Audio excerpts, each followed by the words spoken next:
see a paint bucket. What does that mean? Well, I believe that means that all of the joint compound and sanding is complete in daughter number one's bedroom. Whoop, whoop. So with that being said, we are going to be ready to put some caulk in the corners like I mentioned in an earlier video. So the first thing I need to do though, and I usually don't do this, but I do want to do it for this because we are putting caulk in, is I'm going to get all of the dust that is still remaining on the wall, especially in the corners, off of the wall. And I usually brush it with a nice clean brush, and then dust gets everywhere. So that's going to kind of defeat the purpose of doing it here. However, I've got this clean bucket of water. I've got these tiling sponges, really kind of coarse there. Not coarse, but tight. And all I'm going to do is dampen that and just go down each corner to get the dust off, and then rinse and repeat. Probably take me 20 minutes to do that or so. And then once that's done, we can start caulking. And I will show you my technique for caulking. It's worked well over the last 25, 30 years that I've done little projects like this. And there's no reason to change any other way. So we'll cover that here shortly. So we have finished sponging down the corners, not only on the inside of the closet, but on the outside also, and then around the corner towards the door. So we are ready to put some caulk down in these corners to smooth them out.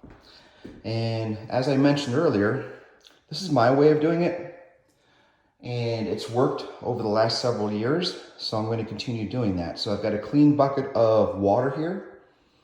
I've got my caulking, and I already have the tip snipped off of that. This is from an older one that I had used on a previous job. You just want to cut the end of this off just enough where you have about a nail size, a finishing nail size hole in it. You don't want too much caulk coming out of that. I mean, you can if you need to fill larger corners or whatever, but for the most part, you should be able to just put a small little hole in there, just enough to get the caulking out. And then what I've done is I've got this little flag thing here that I use, and just put that into the end, and it breaks the seal that's inside the caulking to allow the caulking to run out. So, and then I've got this rag that you want to keep fairly wet. This is what you're going to use to wipe off the end of the gun, on your hands, and to keep your fingers moist, because here's one of the most important parts about caulking that I do. If you look at the tip of my fingernail here, I've actually got that cut back very short, and definitely cut your fingernails if you're going to do your own caulking, because what's going to happen here is when you put the caulking in the corner and you start to run your finger down to smooth it out, you don't want your fingernail to be too long where it cuts into the caulking and then you get this ugly run. So the tips of your fingers are very soft, obviously, and when you have the caulking in there, your finger will run across all of the imperfections and just follow the contour of what's there, and the caulking will also follow that and allows you to get a nice smooth corner. You know, there's tools out there that you can do, corner tools that allow you to do the caulking. Don't bother with those, in my opinion. Your finger, a wet rag, and the caulking done is all you're going to need to get this done. So let me show you what I mean.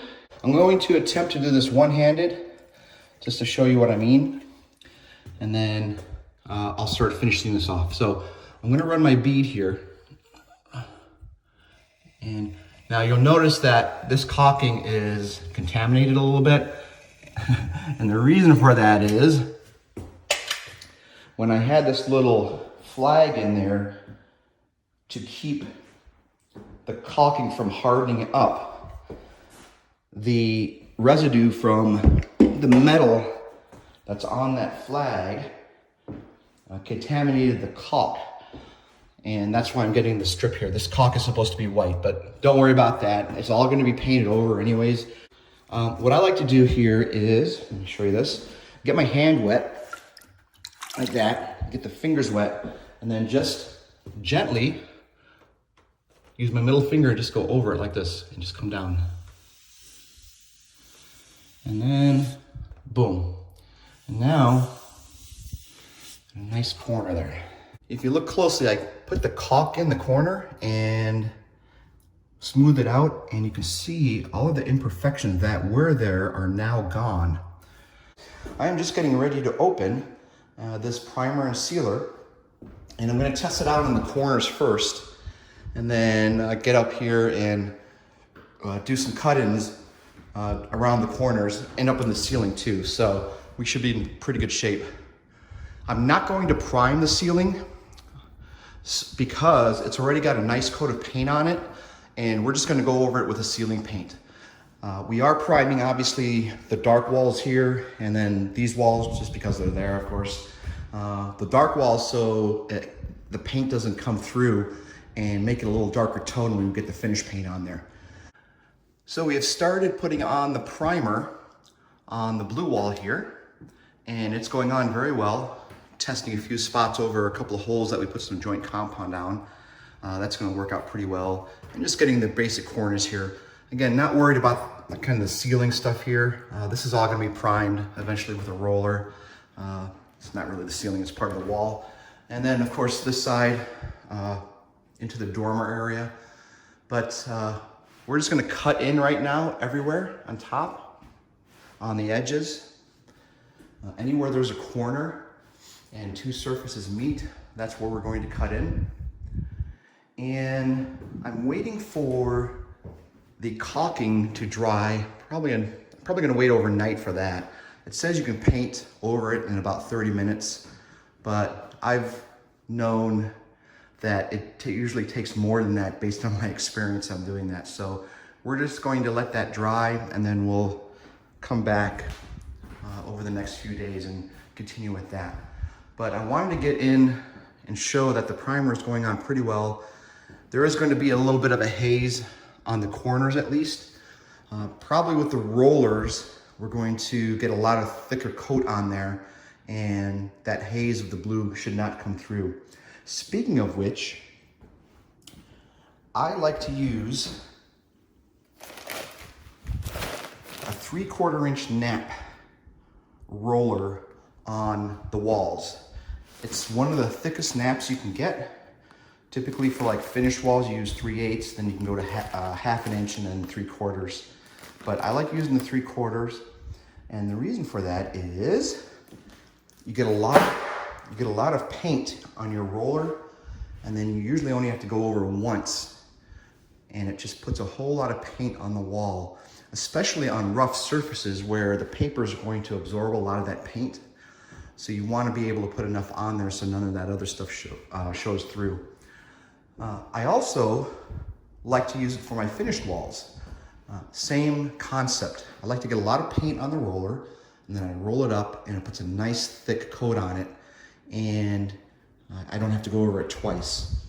As far as leaving the surface smooth and everything, I usually don't have a problem with using a 3/4 inch roll and having a nice smooth surface on it, as opposed to using a 3/8 inch roll, and it seems to work just fine. And then one last thing is I do not tape any of the edges. Putting tape up takes a lot of time, painter's tape.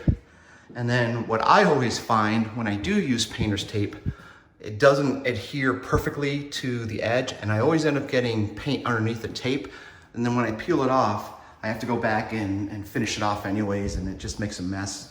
And it takes more time to put the tape up and take it down, and I could just use a good brush and go right up against the edge. In fact, let me show you what I mean. So I've got a really nice brush in here. It's a Purdy. They're gonna run probably $8 to $12 depending on what size you get. you always want a good brush, and you want one with an angle on it, probably 1.5 inches to get into the corners and right up against the edge, like I've done here. And the key here with these brushes is, after you use them for about half an hour or an hour, wash them out in your utility sink.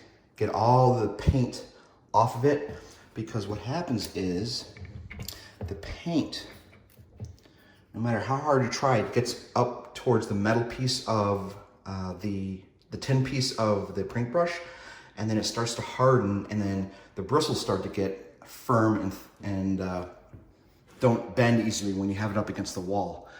So you want to always have a clean brush when you're working, usually about half an hour to 45 minutes after you start. Wash it out, make sure it's perfectly clean, and then you can go back through and go into your corners. But to show you what I mean, here's what I do. And this is the reason why I don't use tape, because I've done this many times, and you do have to have a little bit of a steady hand, of course, and a little bit of patience. Now, the key here is patience. But let me show you what I do here. Get a little bit of tape on, or paint on the brush, and then I'm gonna go up real close. You can see I've done a pretty good job here against the edge, but you gotta find that sweet spot.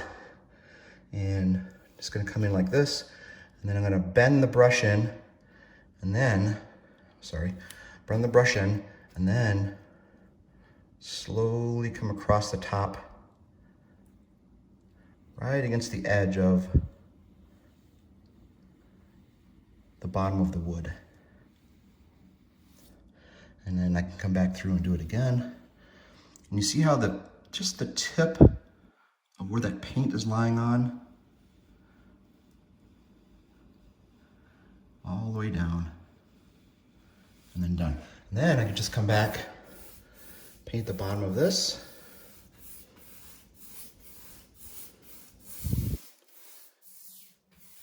and then we get finished. And you can see I got a nice clean angle. Nothing's hitting, no paint is hitting the bottom of the shelving unit here. It's all clean up against the bottom. And I'll do that on the top up here. You can see that. And then also against the ceiling. The ceiling won't be too much of an issue because it's white on white.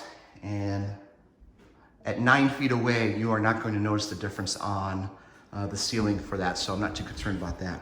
But everywhere else where it's meeting something that's going to be a different color or a different angle or whatever, I don't use any type of painter's tape. Just do it by hand. You just need a steady hand and patience, and you'd be good to go. And a good brush, of course. Well, we were able to put another coat of primer into these corners, and you can see, still a little bit wet there, that the stain and the contaminant that was in the caulk has disappeared, which is exactly what that primer is supposed to do. Again, this is the Kills 2 interior exterior latex primer, and it's a sealer also. And it did a really good job of getting into the corner and sealing that off. And did the same thing over here. You can see the corners are looking good here. And we got around the ceilings too. Looking very good. You can see up there, there's a little bit of contaminant left, or a little brown showing through the caulk. That only has one coat on it. That's why that's there. I'll go back through and hit that after it dries. This side looks pretty good too. We'll probably hit that with another coat just to make sure that all of that's covered. And then I went through and did a second coat. You can see I got a little bit more paint or primer onto those corners on each corner here, and it's looking really, really good all the way up the ceiling and everything. And then I started to go over here into the lighter section, and I was looking at it real close, and the corners are in really good shape, and I don't think I'm going to need to prime this as much as I am on the darker sections. So what I'm probably going to end up doing here is just putting one single coat of primer with a roller up to the ceiling.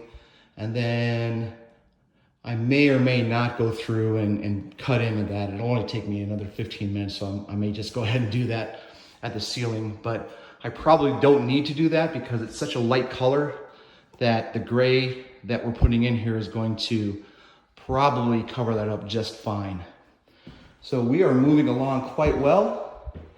And I think what we're going to do here is get to a point and close this one out and then show you what a finished room is going to look like after it's primed. So until then, peace out.